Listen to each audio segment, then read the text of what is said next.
Hello everyone. आज हमारे साथ है डॉक्टर गंगा सिंह, जो आज हमें बताएंगे एवरीडे हेल्थ अवेयरनेस के बारे में। Akash, continue. Hello everyone. So sir, अब पहले आप अपने बारे में हमारे मतलब कि लोगों को अपने बारे में बता दीजिए कुछ। ये hello Akash. My self doctor Ganga Singh, general physician and dermatologist. मैं इलाहाबाद डिस्ट्रिक्ट में अपना एक छोटा सा हॉस्पिटल रन कर रहा हूँ। अच्छा। और अच्छा सर, मैं ये जानना चाहता हूँ कि सर आज मतलब कि बहुत लोग ये कहते हैं कि कोई कॉमन हेल्थ प्रॉब्लम आजकल बहुत होती हैं, तो उसको लोग फेस करते हैं और डॉक्टर को विजिट नहीं करते हैं, वो होम रेमेडी पे ज्यादा रहते हैं। तो इस पे आपका क्या हम्म, ओपिनियन है? कॉमन हेल्थ प्रॉब्लम रहते हैं लोगों को। पहले तो इस टॉपिक पे आते हैं कि कॉमन हेल्थ कौन कौन सी है जो डेली लोगों को फेस करना पड़ता है ना। हम्म। जैसे डेली जो कॉमन हेल्थ है, जैसे सिर दर्द हो गया, थकान हो गया, हम्म। कॉमन हम्म। कोल्ड हो गया, यूटीआई हो गया, एलर्जी हो गया, स्ट्रेस हो गया, है ना। तो ये हम्म। और भी ढेर सारे सिम्टम है जो डेली लोगों को फेस करना पड़ता है। हम्म। तो जैसे कॉमन हेल्थ में सिर दर्द हो गया, माइग्रेन हो गया, तो ये क्या है कि लोगों की खराब या इरेगुलर स्लीप हैबिट की वजह से, इरेगुलर डाइट की वजह से, पानी कम पीने की वजह से, है ना। हम्म। अपने भोजन में स्किप कर देना, जैसे सुबह उन्होंने नाश्ता किया, फिर दोपहर का लंच नहीं किया, फिर शाम को डिनर किया, फिर अगले दिन बताएंगे कि हमें सिर दर्द हो रहा है। इसी प्रकार से थकान भी हो जाता है। जब आप लगातार कंटिन्यू रेगुलर अपनी स्लीप नहीं कंप्लीट करेंगे, तो अगले दिन आपको हम्म। थकान के रूप में सिम्टम आएंगे, है ना। अच्छा। हम्म। अत्यधिक स्ट्रेस होगा, मानसिक तनाव लेंगे तो भी थकान के रूप में आपको अगले दिन स्पष्ट होगा। हम्म। यूटीआई हो गया, जैसे पेशाब, यूटीआई के डायग्नोसिस तरह करेंगे, जैसे पेशाब बार बार हो रहा है, पेशाब में जलन हो हम्म। रहा है, कमर में हम्म। दर्द है, लोअर एब्डोमिनल पेन हो गया। हम्म। अब ये सिम्टम आएंगे तो ये यूटीआई के ही सिम्टम है ना। हम्म। तो हम्म। ये होता क्यों? लोग क्या करते हैं कि अत्यधिक वर्कलोड की वजह से पानी कम पीते हैं। हम्म। और कुछ फीमेल, यूटीआई की प्रॉब्लम मैक्सिमम फीमेल में ही देखी जाती है। तो फीमेल अच्छा। पानी कम पिएंगी और साफ सफाई का ध्यान नहीं देंगी, हाइजीन नहीं मेंटेन होगा, तो यूटीआई होना कॉमन सी बात है ना। अच्छा। हाँ सर, ये मतलब कि जिस लोगों को प्रॉब्लम होता है तो लोग मतलब कि कोशिश करते हैं कि डॉक्टर के पास ना जाना पड़े। वो लोग खुद से ही लगे रहते हैं कि हम खुद से ही मतलब अपना होम रेमेडी करके कर लेंगे। तो उसमें मतलब कि लोग चांसेस और बिगड़ जाते हैं। जो नॉर्मल क्योर हो सकता है, फिर उसके लोग क्योर नहीं करवाते हैं डॉक्टर के पास जाके, वो होम रेमेडी से ज्यादा वो हम्म, करते हैं। तो इसमें क्या बोलना हम्म। चाहेंगे आप? तो आजकल तो भाई सेल्फ मेडिकेशन का ट्रेंड चल गया है। लोग सोशल हाँ, मीडिया वही पे वही। अपना देख के और अपना ट्रीटमेंट करने लगते हैं, गूगल पे अपना डायग्नोसिस बना लेंगे और अपना ट्रीटमेंट स्टार्ट कर देंगे, है ना। वही। तो गूगल पे हाँ। कोई भी सिम्टम आया, जैसे चेस्ट पेन हुआ, देखा चेस्ट पेन है, गूगल पे डाला हम्म। चेस्ट पेन की डायग्नोसिस क्या बन सकती है, अपने से ही डायग्नोसिस बना के और ट्रीटमेंट स्टार्ट कर दिया। ना लोगों को ये पता है कि कौन सी दवा हमें किस सिम्टम में लेनी है, मतलब किस हम्म। सिम्टम में कौन सी दवा कितने डोज में लेनी है, कितनी बार लेनी है, उसका कोर्स हाँ सर। कितने दिन देना है ना। तो उसमें वही। क्या होता है कि कई बार ऐसा होता है कि सिम्टम कुछ और है और दवा कुछ और ले रहे हैं, तो अच्छा। कंडीशन अत्यधिक वर्ष हो जाती है और पेशेंट हम्म। क्रिटिकल हो जाता है ना। देखने को यही मिलता है बार बार। देखो, बिना मेडिकल ट्रेनिंग के, बिना मेडिकल एजुकेशन के किसी भी हम्म। बीमारी के सही लक्षण का कारण नहीं पता कर सकते हैं, और बिना सही कारण पता किए आप उसका ट्रीटमेंट नहीं कर सकते हैं। हम्म। और सेल्फ मेडिकेशन की वजह से क्या होता है कि कई बार बॉडी में उस दवा की अधिकता हो जाने की वजह से टॉक्सिसिटी के सिम्टम आने लगते हैं। हम्म। बॉडी में एंटीबायोटिक रेजिस्टेंस देखने को आजकल मिल रहा है कि लोग अपने से ही थोड़ा सी सर्दी खांसी जुकाम बुखार हुआ और तुरंत एंटीबायोटिक स्टार्ट कर देते हैं। आजकल हम्म। तो वैकरी इतना ट्रेंड पे है गांव देहात में कि किसी भी छोटे से भी सिम्टम के लिए, जुकाम के लिए ही उनको एंटीबायोटिक चला दे रहे हैं। वो वो तो नॉर्मली जाते हैं। 5 से 7 दिन उसका सिम्टम चलना ही चल रहा है, वो तो अपने से ही आप परहेज करोगे, गुनगुना पानी पियो और धीरे धीरे अपने आप वो सही हो जाएगा। यदि कंडीशन ज्यादा क्रिटिकल होती तब आप दवा का मेडिसिन का यूज लो, है ना। हम्म। सेल्फ अभी तो। मेडिकेशन कई बार ऐसा होता है कि हम्म। सीने में दर्द हो रहा है, लोगों को ये लगता है कि लगता है पेट में गैस बनी है, हम्म। हम्म। और उस कंडीशन में क्या करते हैं कि गए मेडिकल स्टोर से गैस की दवा लिए और खा लिए। अब तो हम्म इस चेस्ट पेन के सिम्टम यदि लोगों को आ रहे हैं तो सबसे पहले आपको अपने डॉक्टर से कंसल्ट करना चाहिए। जो भी आपके आसपास पढ़े लिखे डॉक्टर सीएससी पीएससी या प्राइवेट हॉस्पिटल में अवेलेबल है या हायर सेंटर पे, आप उनसे कंसल्ट करिए, उनको दिखाइए। एक बार डॉक्टर यदि कंफर्म कर देता है कि नहीं आपको एसिडिटी है, तो आप फिर एसिडिटी की दवा आप अपना खाएं। कम से कम हम्म क्लियर तो हो, पता चले कि सीने में दर्द है और आप गैस की दवा खा रहे हैं, उधर एमआई के सिम्टम है, आपको भाई हार्ट अटैक के सिम्टम है, और आप उसको पकड़ नहीं पा रहे हैं, गैस की दवा खाते खाते आप निकल गए। तो इस कंडीशन में सेल्फ मेडिकेशन ज्यादा खतरनाक हो जाता है लोगों के लिए। हम्म। सर, जो अब नॉर्मली अगर कुछ भी होता है तो लोग दवाई खाना चालू कर देते हैं अर्ली एज में भी। अब 20 या 30 साल में नॉर्मली अगर हम पब्लिक को पकड़े, जो हर को कुछ भी दुख रहा है पेन किलर ले लेंगे, कुछ हो सर्दी हुआ है हम्म, एंटीबायोटिक खा लेंगे। हम्म, तो इसका लॉन्ग रन हम्म। में इम्प्लीकेशन क्या होता है? मतलब ज्यादा यार दवाई खाने छोटे से। से जरा से शरीर में दर्द हुआ तो लोग तुरंत पेन किलर ले लिए, है ना, मेडिकल स्टोर से गए या किसी गली के डॉक्टर के पास गए, पेन किलर लेके खा लिए। तो लॉन्ग टर्म में क्या होता है कि इसका असर आपके लीवर और किडनी पे होता है। कुछ दवाएं ऐसी होती हैं जो हिपेटोटॉक्सिक होती हैं, कुछ नेफ्रोटॉक्सिक होती हैं। तो एज बढ़ने के साथ साथ एबव 40 45 में लोगों को देखा जाता है कि किडनी एक्यूट किडनी फेलियर हो रहा है ना, किडनी फेलियर की कंडीशन आ जाती है, हम्म क्रिएटिनिन वैल्यू बढ़ जाता है। फिर उस कंडीशन में नॉर्मल पेन किलर आपके शरीर पे काम नहीं करती है, क्योंकि आप बिना सही कारण, बिना आपके शरीर में दर्द क्यों हो रहा है, सिर्फ आपने दर्द के लिए दवा पेन किलर खा लिया है, तो कारण का तो आपने इलाज किया नहीं, उस बीमारी का तो इलाज किया नहीं, आपने उस सिम्टम को सिर्फ सप्रेस कर दिया है ना। बीमारी हम्म तो आपकी क्रोनिक होती चली जाएगी लॉन्ग टर्म में। फिर लास्ट में हम्म ये होता है कि पेशेंट आईवी पे आ जाता है, फिर ओरल दवाएं नहीं काम करती हैं लोगों पे। हम्म सही बोल रहे हैं सर। मैं ये जानना चाहता हूँ कि कुछ अर्ली सिम्टम्स होते हैं जो लोगों को लगते हैं कि नॉर्मल है, पर वो सिम्टम्स मतलब कि लोग इग्नोर कर जाते हैं। जैसे अगर हम एग्जांपल ले लें माइग्रेन का, तो लोग सोचते हैं कि नॉर्मल हेडेक है, उसको लोग इग्नोर कर देते हैं। ऐसे बहुत हम्म। सारे जो अर्ली सिम्टम्स हैं उसके बारे में आप कुछ हमें बताइए। आजकल यार अर्ली सिम्टम में देखा जाए तो जैसे अचानक तेज सिर दर्द होना, है ना, हम्म हम्म अचानक चक्कर जैसा लगना, हम्म सीने में दर्द हो, हम्म थोड़ा बहुत चलने पे सांस फूलने हो या सांस लेने में दिक्कत हो, तकलीफ हो, है ना, और बावेल और यूरिनेशन की हैबिट में अचानक बदलाव होने लगे, वजन कम हो अचानक, वेट लॉस होने लगे। तो इन हम्म सब सिम्टम्स पे इग्नोर नहीं करना चाहिए, डॉक्टर से कंसल्ट करना चाहिए कि हमारे में अचानक सिर दर्द होता है, कभी कभी काफी तेज दर्द होता है, असहनीय पीड़ा होती है, भाई उसका हम्म प्रॉपर चेकअप होगा, आप न्यूरो के डॉक्टर को दिखाइए न्यूरोलॉजी में, उसका प्रॉपर चेकअप होगा, उसका कारण पता होगा कि भाई पता किया जाएगा कि उस सिर दर्द हो रहा है, कोई और दिक्कत तो नहीं है। जैसे सीने में ही दर्द हो गया, अभी मैंने आपको अभी बताया ही कि सीने में दर्द है, हम्म लोग उसको हम्म नॉर्मल एसिडिटी समझ के मेडिकेशन करने लगते हैं। तो हम्म आजकल तो कोविड के बाद तो सबसे ज्यादा देखा गया यंग जनरेशन में सीने में दर्द है, उसको इग्नोर कर दिए और पता चला कि अटैक आ गया और निकल गए हाथ से पेशेंट, है ना। हम्म इसी प्रकार से जिससे सांस लेने में दिक्कत है, तो सांस लेने में हम्म यदि आपको अचानक दिक्कत हो रही है तो हो सकता है कि फेफड़े में इन्फेक्शन हो सकता है कि हार्ट में कोई दिक्कत हो आपके। कि हम्म सांस लेने में दिक्कत है तो दो ही तीन मेन उसके कारण है, या तो आपको फेफड़े में कोई इन्फेक्शन होगा, या तो हार्ट में कोई दिक्कत होगी, तो उसके लिए प्रॉपर आपको चेकअप कराना पड़ेगा, दिखाना पड़ेगा।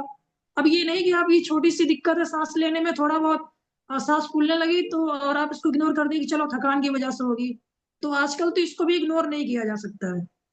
वेट लॉस हो गया, वेट लॉस यदि आपका अचानक वेट लॉस हो रहा है तो मे भी हो सकता है कि टीबी भी हो, क्योंकि इंडियन पॉपुलेशन में देखा गया है कि सबसे मोस्ट कॉमन जो टीबी के सिम्टम है वेट लॉस हो गया, अचानक कभी रात में फीवर आ जाना, इरेगुलर फीवर की यदि हैबिट बन रही है ना, साइकिल है, और भूख ना लगना, तो ये सारे सिम्टम है, रात में पसीने होना, तो ये सारे हम्म सिम्टम है कि में भी हो सकता है कि टीबी हो। टीबी के सिम्टम जब तक कंडीशन सीवियर नहीं होगी तब तक समझ में आता नहीं है लोगों को। सिर्फ आजकल अपने आम परिवेश में देखा जाए तो यदि खांसी लंबे समय तक आ रही है, बलगम आ रहा है, तो लोगों को लगता है कि नहीं टीबी है। केवल यही एक सिम्टम नहीं है टीबी के और भी सिम्टम हो सकते हैं, तो उसके लिए प्रॉपर हम्म आपको डॉक्टर को दिखाना पड़ेगा, जांच करानी पड़ेगी भाई, प्रॉपर लैब डायग्नोस्टिक जो भी है अपना जांच करा के उसको कंफर्म करें कि वेट लॉस हो रहा है, तो क्यों वेट लॉस हो सकता है शुगर की वजह से हो, डायबिटीज की वजह से हम्म हो, है ना। हम्म लोग अपना शुगर नहीं चेक करा रहे हैं, तो उसमें क्या होगा कि शुगर, कभी कभी डायबिटीज की वजह से वेट लॉस होता है।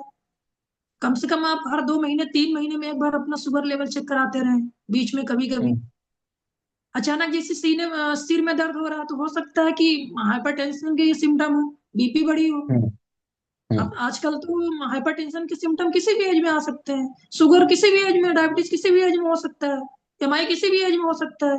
तो इनके सिम्टम को इग्नोर नहीं करना है, आपको डॉक्टर से कंसल्ट करना है, दिखाना है कि क्या आखिर क्यों हो रहा है ना। हम्म। सर आप मुझे ये जानना है कि जैसे आपने बताया शुगर किसी भी एज में हो जाता है, तो हम्म ये डायबिटिक का जो जब जो शुगर होता है ये किसी भी एज को हो जाता है, तो इसको प्रिकॉशन हम्म लेने के लिए हम क्या कर सकते हैं प्रॉपर? अगर हम जैसे अगर डाइट फॉलो कर रहे हैं तो अगर, या फिर हम एक्सरसाइज भी कर रहे हैं और तब भी अगर किसी लोगों को हो जा रहा है, तो उसके कारण क्या रहेंगे ऐसे कि जिससे हो जाता है प्रॉपर डाइट फॉलो करने के बाद भी? हम्म। नहीं, हम्म। शुगर हो जाता है, देखो यदि यंग एज में हो रहा है तो हो सकता है कि पैंक्रियाज काम न कर रहा हो, हार्मोनल अच्छा। डिसबैलेंस हो, ना हो सकता है हम्म जेनेटिक हो, है ना। हम्म यंग एज में हम्म होने के दो मेन कारण है। यदि हम्म पैंक्रियाज में कोई दिक्कत होगी, भाई इंसुलिन का हम्म या तो सिक्रीशन प्रॉपर नहीं हो रहा होगा, या तो ओवर हम्म सिक्रीशन हो रहा होगा, है ना। हम्म और हम्म या तो जेनेटिक हो सकता है, ये भी हो सकता हम्म है, चांसेस हो। हम्म और फिर यदि आप एब 30, 35, 40 जा रहे हैं तो प्रॉपर अपना एक बार शुगर आरबीएस चेकिंग तो कराना चाहिए। कम से कम हर 15 दिन, महीने में एक बार, कभी भी अचानक आप किसी डॉक्टर के पास जाके अपना प्रॉपर हेल्थ चेकअप कराएं। नॉर्मली तो चाहिए कि हर 3 महीने में लोगों को अपना health checkup, proper health checkup कराना चाहिए आज के टाइम पे, है ना। हम्म कोई भी बीमारी ज्यादा टाइम नहीं लेती है उसको बॉडी में उसके सिम्टम आने में, तो हर 3 महीने में प्रॉपर चेकअप कराना चाहिए। यदि आप एवर हम्म 40 है तो कम से कम हर महीने अपना शुगर चेक कराते रहे, बीपी चेक कराते रहे। और यदि आपका आरबीएस लेवल बढ़ रहा है तो डॉक्टर से कंसल्ट करें। वो जैसा आपको बोलने की भाई, शुगर जैसे चावल चीनी हो गया, आलू हो गया, मीठे फल हो गया, जो, तो इनको इनको थोड़ा आप कम सेवन करें तो शुगर कंट्रोल में रहेगा। अच्छा। और सुबह शाम जो है अपना वॉकिंग, एक्सरसाइज, योगा, इन सब पे ध्यान दें, है हम्म ना। हम्म।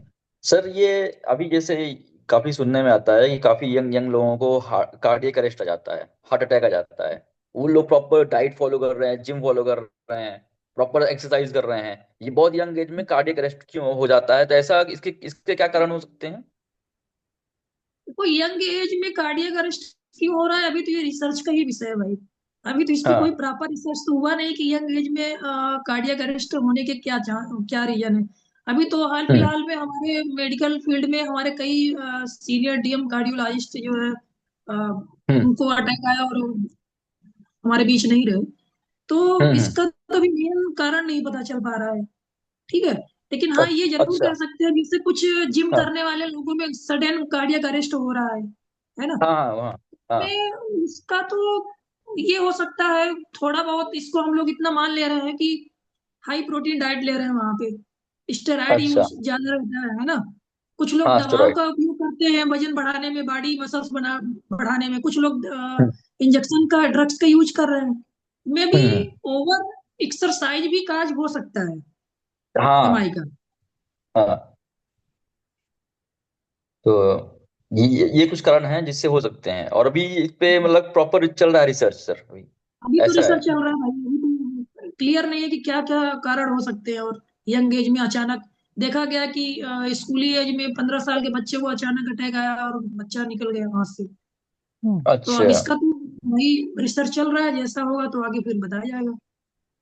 सर जनरली अब तो जो बड़े लोग होते हैं 35+, 40+, इनमें कोलेस्ट्रॉल की प्रॉब्लम बहुत देखी जा रही है आजकल। तो इसका क्या कारण होता है सर? ये तो नॉर्मल सी बात है, देखो गाल ब्लैडर में क्या होता है, बाइल जो है जमा होता है ना, स्टोर हम्म होता है वहां से।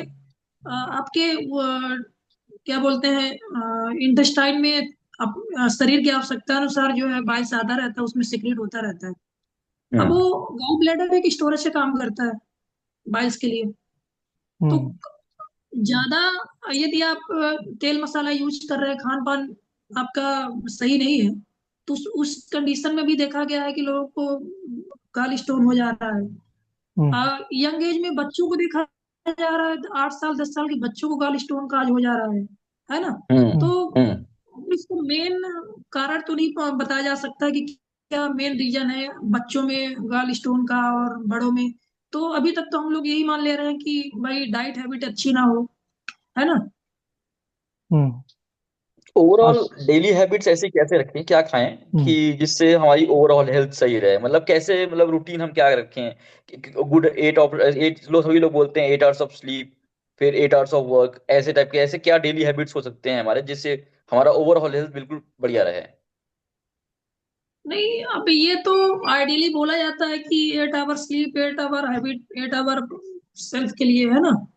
हाँ तो हाँ। इसको तो हम लोग नहीं बोल सकते भाई, प्रोफेशन बाई प्रोफेशन अलग अलग लोगों का वर्क लोड टाइम अलग अलग होता है ना। हम्म। तो हम्म। नॉर्मली लोगों को ये बोला जा सकता है स्वस्थ रहने के लिए कि भाई सुबह 6 बजे के पहले उठिए, अच्छा। उसके बाद अपना गुनगुना पानी पीजिए, एक्सरसाइज हम्म। करिए और हम्म। नाश्ता करिए। सुबह 8 बजे के पहले नाश्ता हो जाना चाहिए। अब नाश्ता का मतलब ये नहीं कि आप चाय टोस्ट नाश्ते के रूप में ले रहे हैं। नाश्ता का मतलब है कि हम्म। या तो आप प्रॉपर फ्रूट्स का सेवन करो, फल का सेवन करो, जो भी मौसमी फल है, जो भी उस सीजन हम्म। में अवेलेबल है मार्केट में। हम्म। नहीं है तो कम से कम आप अंकुरित अनाज का ही सेवन कर लो। नहीं, हम्म। यदि ये भी नहीं अवेलेबल है तो आप नॉर्मल सब्जी रोटी दाल चावल आप खा सकते हो नाश्ते में। हम्म। भाई गाँव में तो यही हम्म। चलता है ना। हाँ हाँ। हम्म। फिर आप कम से कम खाने के बीच में 3 से 4 घंटे का गैप रखें। खाना ऐसा नहीं है कि आपको सुबह खा लिया फिर शाम को खा लिया। ये भी हैबिट हम्म। एक तरीके से अनहेल्दी हैबिट है, डाइट हैबिट है। हम्म। हम्म। आपको 3 से 4 घंटे में थोड़ा थोड़ा करके खाना है। कम हम्म। से कम दिन में 3 से 4 बार आप थोड़ा थोड़ा करके खाएं। सुबह नाश्ता करिए, फिर आप दोपहर के टाइम में 12 से 2 के बीच में आप लंच कर सकते हैं। हम्म। नाश्ता हैवी होना चाहिए, लंच उससे हल्का होना चाहिए। फिर आप शाम के टाइम कुछ नाश्ता कर सकते हैं। हम्म। और आपका जो डिनर होना चाहिए बिल्कुल लाइट होना चाहिए। आपकी भूख से एक रोटी कम ही होना चाहिए। ऐसा ना हो कि खाना अच्छा बना है तो आप जो है गले गले के ऊपर तक खा लें और पता चला हम्म। अगले दिन एसिडिटी हो जाए, है ना। तो ये हम्म। हैबिट नहीं रखनी चाहिए।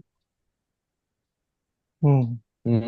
हाँ, वही कुछ बोल रहे हो? सही है सर। बाकी सर नॉर्मली आयुर्वेदा में बोला जाता है कि सुबह उठ के तुलसी के पत्ते खाओ, इम्यूनिटी बढ़ेगी आपकी वगैरह। इनके ऊपर क्या ख्याल है सर आपका?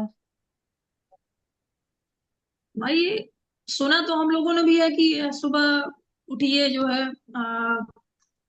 फ्रेश होके 5 7 तुलसी के पत्ते खाइए चबा के और उसको पानी पीजिए, है ना। इम्यूनिटी हम्म। हम्म। स्ट्रांग होगी। अब आयुर्वेद पे तो ज्यादा मुझे नॉलेज है नहीं, तो उसके हम्म। बारे में हम हम्म। कुछ कमेंट कर नहीं पाएंगे। उसके लिए आपको आयुर्वेद के डॉक्टर से मिलना पड़ेगा और नहीं जो वो भी सही। हेल्थ टिप्स हैं उनसे लेना पड़ेगा आपको। हम्म। ठीक है sir, thank you for your time sir. जितना भी आपने थैंक यू। पूरा नॉलेज दिया है, बहुत अच्छा लगा सुन के। Thank you Akash thank for interviewing sir. Thank you again thank you for sir. Sir being a thank part you of health fest 2025।